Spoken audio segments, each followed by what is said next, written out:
Racalmuto, al Castello Chiaramontano, è stata inaugurata la mostra delle prime pagine del giornale Malgrado Tutto, che quest'anno festeggia i 35 anni dalla sua fondazione. Ascoltiamo lo scrittore e giornalista Gaetano Sabatteri, fondatore del giornale nel 1980, insieme a Giancarlo Macaluso e Carmelo Arrostuto.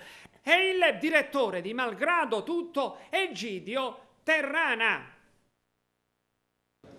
Era il 1980, i giorni della festa di Racalmuto, della festa del monte, quando tre ragazzi vendevano per quel strade di questo piccolo paese un giornale ciclostilato, si chiamava Malgrado Tutto, in prima pagina un articolo di Leonardo Sciascia.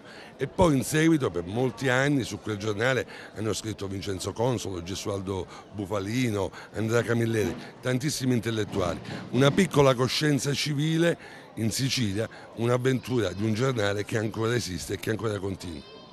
Sicuramente una bella avventura, un'esperienza interessante che ci ha permesso di raccontare soprattutto Racalmuto ma anche la Sicilia.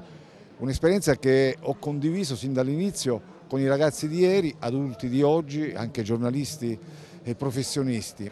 Un'esperienza che ci ha permesso di condividere tante difficoltà, sicuramente non pochi problemi ma anche tantissime speranze.